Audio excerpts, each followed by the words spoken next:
पिताजी आप दुखी मत होइए, आज से आप काम करने नहीं जाएंगे।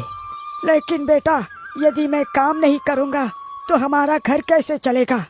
पिताजी आज से मैं काम करूँगा। लेकिन बेटा, तुम काम क्या करोगे? आसपास तो यहाँ पर कोई काम नहीं है। पिताजी मैं किसी दूसरे नगर में जाता हूँ, हो सकता है वहाँ पर कोई काम मिल जाए। अच्छा ठीक है पिताजी, अब मैं चलता हूँ। इतना कहकर रमेश एक पोटली में खाना बांधकर जंगल की तरफ निकल पड़ता है। रमेश के चेहरे पर एक नीले रंग का चिन्ह था। रमेश चलते चलते एक जंगल से गुजरता है। तभी उसकी नजर एक भैंस पर पड़ती है। जो भैंस एक दलदल के अंदर फंसी होती है। वह भैंस गर्भ से थी, इसकी वजह से वह बाहर नहीं निकल पा रही थी। अरे राम राम राम राम, ये बेचारी भैंस तो इस दलदल के अंदर फंस गई है। चलो इसे बाहर निकाल देता हूँ। इतना सोचकर रमेश भैंस को दलदल से बाहर निकालने के लिए आगे बढ़ता है। अरे भैंस तो काफी अंदर फंसी हुई है, क्या करूँ, कैसे निकालूं इस भैंस को? हाँ ये ठीक रहेगा।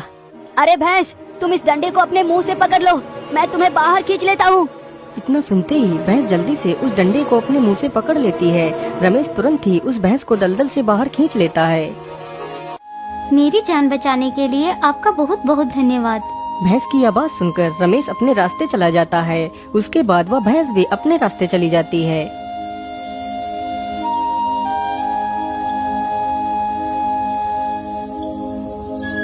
कुछ महीनों बाद ही उस भैंस ने एक बच्चे को जन्म दिया।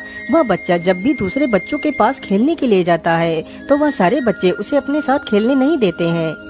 अरे जा, तू हमारे साथ नहीं खेल सकता क्योंकि तू एक इंसान का बच्चा है। चल भाग यहाँ से, नहीं तो हम तुझे मार डालेंगे। उन लोगों की यह बात सुनकर बच्चा बड़ा ही दुखी होता है। उसके बाद वह अपनी माता के पास जाता है और सारी कहानी अपनी माता को बताता है। माँ, अब मैं उन लोगों के पास खेलने नहीं जाऊंगा, मुझे मेरे पिता के पास जाना है। अच्छा ठीक है बेटा, यदि ऐसी बात है तो हम तुम्हारे पिता को जरूर ढूंढेंगे। फिर वह दोनों माँ बेटे अलग अलग दिशाओं में निकल पड़ते हैं। कुछ दूर चलने के बाद एक नगर आता है। अरे वाह, यहाँ पर तो एक नगर है। मैं ऐसा करता हूँ, अपना रूप बदल लेता हूँ, उसके बाद नगर के अंदर प्रवेश करता हूँ। इतना सोचकर वह अपना रूप एक इंसानी बच्चे में बदलकर नगर के अंदर प्रवेश कर जाता है।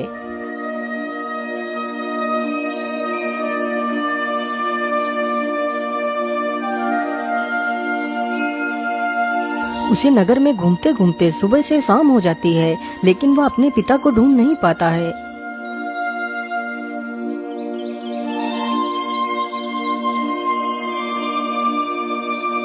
अगले ही दिन फिर से वह दोनों माँ बेटे किसी दूसरे नगर में जाते हैं और पहले की तरह ही वह दोनों भिन्न भिन्न दिशाओं में चले जाते हैं। उस दिन भी वह लड़का पूरा नगर घूमता है, लेकिन उसके पिता का कोई भी पता नहीं चल पाता है।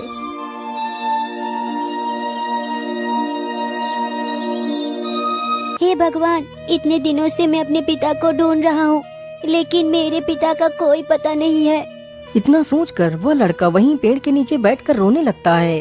तभी उधर से रमेश गुजरता है। अरे ये रोने की आवाज किसकी है? रमेश अपने आसपास देखता है तो उसे वही लड़का रोता हुआ दिखाई देता है। तो रमेश तुरंत उसके पास जाता है। क्या बात है बेटा, तुम रो क्यों रहे हो? तुम्हें क्या तकलीफ है? जैसे ही लड़के ने रमेश को देखा तो वह हैरानी में पड़ जाता है, क्योंकि जो चिन्ह उस लड़के के ऊपर बना हुआ था वही चिन्ह रमेश के चेहरे पर भी बना हुआ था। पिताजी, मैं इतने दिनों से आपको ही ढूंढ रहा था, आप मुझे छोड़कर कहाँ चले गए थे? लेकिन बेटा, मैं आपको तो जानता ही नहीं, फिर तुम मुझे पिता कहकर क्यों बुला रही हो? अभी तो मेरा विवाह तक नहीं हुआ, तो तुम मेरे पुत्र कैसे हो सकते हो? नहीं पिताजी, मैं आपका ही पुत्र हूँ। आप मेरी माँ के पास चलिए, आपको सब कुछ पता चल जाएगा। बच्चे के बार बार बोलने पर रमेश उस बच्चे के पीछे पीछे चला जाता है।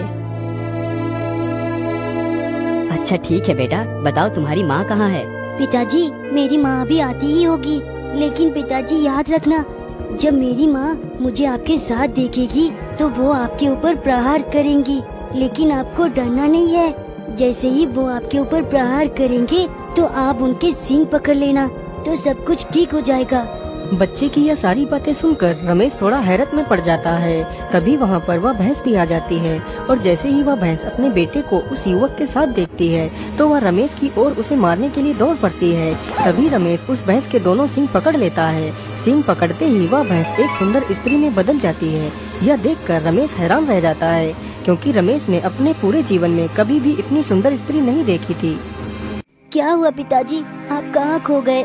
पिताजी, यही मेरी माता है। अजी चलिए ना, आप हमें अपने घर नहीं ले चलेंगे? हाँ हाँ, क्यों नहीं, चलो हमारे साथ। इतना कहकर रमेश उन दोनों को भी अपने साथ अपने घर ले जाता है और सारी कहानी अपने माता पिता को बताता है। तो उसके माता पिता उन दोनों को अपने पोते और बहू के रूप में स्वीकार कर लेते हैं। अरे आप सुनिए ना, मैं आपसे कुछ कहना चाहती हूँ। हाँ हाँ मोहिनी, आप मुझसे क्या कहना चाहती हैं?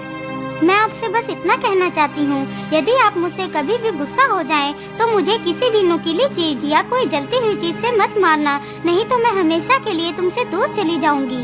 अरे नहीं नहीं मोहिनी, मैं तुम्हें कभी नहीं मारूंगा।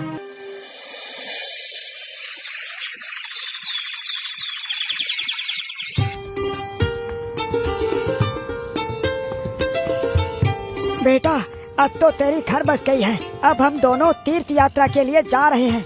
तुम अपना ख्याल रखना। ठीक है पिताजी, आप दोनों जल्द ही लौट कर आ जाना। इतना कहकर रमेश के माता पिता वहाँ से चले जाते हैं। अच्छा ठीक है मोहिनी, तुम अपना ख्याल रखना। अब मैं भी अपने काम पर जा रहा हूँ। फिर रमेश भी अपने काम पर चला जाता है। इसी प्रकार काफी दिन गुजर जाते हैं। एक दिन की बात है, रमेश अपनी पत्नी से किसी बात को लेकर गुस्सा हो जाता है। अरे दोस्त, तू घर में पड़े पड़े क्या करती है? तू मेरे लिए एक समय का खाना भी नहीं बना सकती? रुक, आज मैं तुझे मजा चखाता हूँ। इतना कहते ही रमेश आग से जलती हुई एक लकड़ी उठाता है और उन दोनों की तरफ बढ़ता है। अरे रे रे, मैंने ये क्या किया? अरे मोहिनी, तुम कहाँ चली गई हो? भगवान, अब मैं क्या करूँ? कहाँ ढूंढूं अपनी पत्नी और बच्चे को?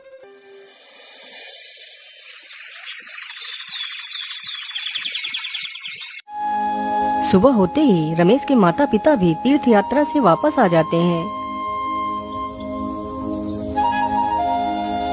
अरे बेटा, शाम कहीं नजर नहीं आ रहा और ना ही हमारी बहू नजर आ रही है।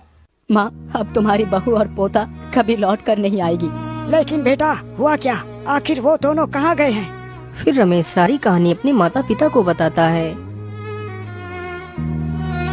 लेकिन बेटा, तुमने ऐसा क्यों किया, जबकि बहू ने तुम्हें पहले ही समझाया था कि तुम उसे किसी भी वस्तु से पीटना, लेकिन कभी उसे चलती हुई वस्तु या नुकीली वस्तु से मत मारना, नहीं तो वो हमेशा हमेशा के लिए चली जाएंगी। और तुमने वही किया। पिताजी, मैं क्या करूं? मेरी बुद्धि भ्रष्ट हो गई थी। मैंने आवेश में आकर ये गलत कदम उठा लिया। मुझे माफ कर दो पिताजी, मुझे माफ कर दो। बेटा, तुम दुखी मत हो, तुम जाकर देख आओ, हो सकता है वह दोनों तुम्हें कहीं मिल जाएं। यदि ऐसी बात है माँ, तो मैं जरूर अपनी पत्नी और बच्चे को ढूंढ कर लाऊंगा। माँ, मेरी बात ध्यान से सुनो। मैं उन दोनों को ढूंढने के लिए जा रहा हूँ, लेकिन यदि मैं वापस लौट कर ना आऊँ तो मेरा हाल खबर लेने के लिए मिटबोली को भेज देना। और मिटबोली मेरी कोई भी चीज उठा कर लाएगी तो तुम उसे एक जगह पर रख देना और उसके पास एक दीपक जलाकर रख देना और 3 बार बोलना, हे नीले निशान वाले आदमी, ये दीपक तेरे लिए ही जल रहा है। इतना बोलकर रमेश जंगल की तरफ निकल पड़ता है।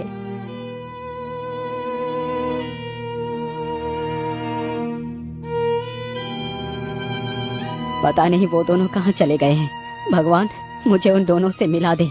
तभी रमेश ने देखा एक भैंसों का झुंड घास चर रहा है। उस झुंड के कुछ दूर पर ही एक भैंस और उसका बच्चा खड़े हुए हैं। मुझे लगता है ये दोनों ही मेरे पत्नी और पुत्र हैं। चलो उनके पास चलता हूँ। इतना सोचकर रमेश जल्दी से उन दोनों के करीब जाता है।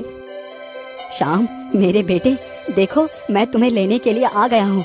अपने पिता को वहाँ पर देखकर वह बच्चा बड़ा ही खुश हो जाता है। मोहिनी, मुझे माफ कर दो, मैंने तुम्हें मारने की कोशिश की। चलो मेरे साथ घर वापस चलो। नहीं जी, मैं अब तुम्हारे साथ नहीं चल सकती। लेकिन तुम मेरे साथ अब वापस क्यों नहीं चल सकती? अब मेरे सरदार मुझे कहीं भी जाने की इजाजत नहीं दे सकते। नहीं नहीं मोहिनी, मैं तुम्हें जाने की इजाजत दे सकता हूँ, लेकिन एक शर्त पर। बोलिए, आपकी क्या शर्त है? मैं आपकी प्रत्येक शर्त मानने के लिए तैयार हूँ। शर्त तो यही है कि तुम्हारी आंखों पर एक पट्टी बांधा जाएगी और तुम्हें भैंसों के झुंड में से अपने मोहिनी को पहचानना है। ये प्रक्रिया हम लगातार 3 बार करेंगे यदि तुमने 3 बार अपनी पत्नी को ही पहचान लिया तो तुम हमेशा के लिए अपनी पत्नी और बच्चे को ले जा सकते हो, और यदि नहीं पहचान पाए तो तुम्हें इन्हीं भैंसों के झुंड से कुचला दिया जाएगा। ठीक है, मुझे तुम्हारी शर्त मंजूर है। इतना सुनते ही भैंसों का सरदार वहाँ से दूर चला जाता है।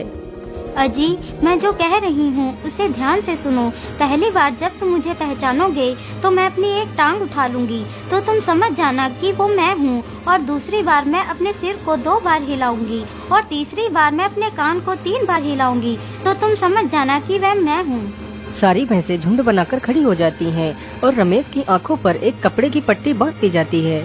प्रतियोगिता शुरू की जाए। इतना सुनकर रमेश अपनी पत्नी को पहचानने के लिए आगे बढ़ता है। रमेश वैसा ही करता है जैसा उसकी पत्नी ने बताया था। रमेश सारी भैंसों के पैर छूता है। वह भैंसों के पैर छूते छूते अपनी पत्नी के पास पहुंच जाता है। रमेश जैसे ही अपनी पत्नी के पैर को हाथ लगाता है तो उसकी पत्नी अपने पैर को ऊपर उठा लेती है। रमेश अपनी पत्नी के इशारे को समझ गया। सरदार, यही मेरी पत्नी है। अच्छा ठीक है, अब तुम्हें 2 बार और अपनी पत्नी को पहचानना है। सभी लोग अपना अपना स्थान बदल दो। सरदार का आदेश होते ही सारी भैंसें अपना अपना स्थान बदल देती हैं। रमेश फिर से अपनी पत्नी को पहचानने के लिए सारी भैंसों को सिर को छूने लगता है। छूते छूते वह जल्दी ही अपनी पत्नी के पास भी पहुंच जाता है। जैसे ही रमेश उसके सिर को छूता है तो वह अपने सिर को 2 बार हिला देती है। सरदार, यही मेरी पत्नी है।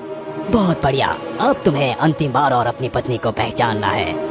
इस बार फिर से सारी भैंसों ने अपने अपने स्थान को बदल लिया। रमेश फिर से अपनी पत्नी को पहचानने के लिए सारी भैंसों के कानों को छूने लगता है। रमेश ने मुश्किल से 2-4 भैंसों के कान ही छू पाए थे। तभी एक मधुमक्खी उड़ती हुई आती है और भैंस के कान पर बैठ जाती है, तो उस भैंस ने अपना कान हिला दिया। रमेश को लगा कि यही उसकी पत्नी है। सरदार, यही मेरी पत्नी है। इस बार तुम्हारा जवाब एकदम गलत है। अरे आओ भैंसों के झुंड, इस दुष्ट को अपने पैरों तले रौंद दो। सरदार का आदेश होते ही सारी भैंसें रमेश को अपने पैरों तले रौंद कर मार देती हैं और वहां से चली जाती हैं।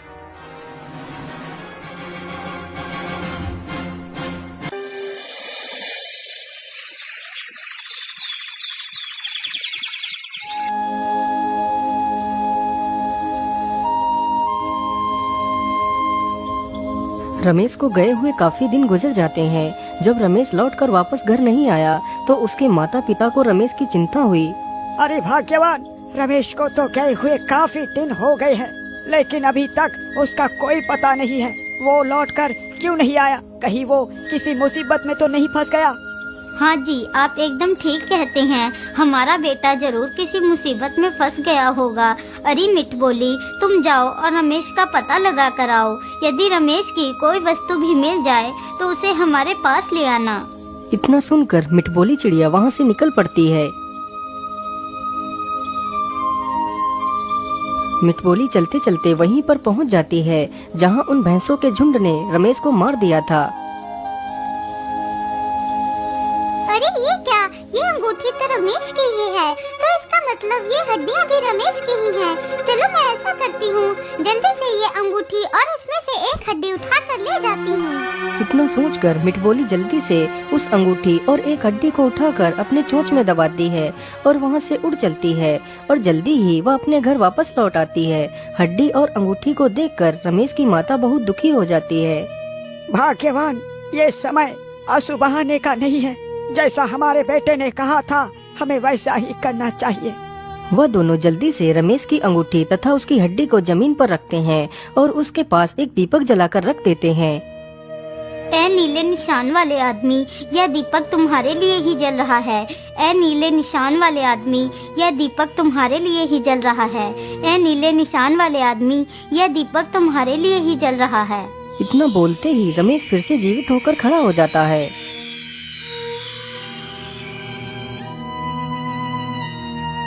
माँ, मुझे माफ कर दो। मैं तुम्हारी बहू और पोते को वापस नहीं ला सका। मुझे माफ कर दो माँ, मुझे माफ कर दो। कोई बात नहीं बेटा, तुम वापस आ गए। इससे ज्यादा खुशी की बात मेरे लिए क्या हो सकती है।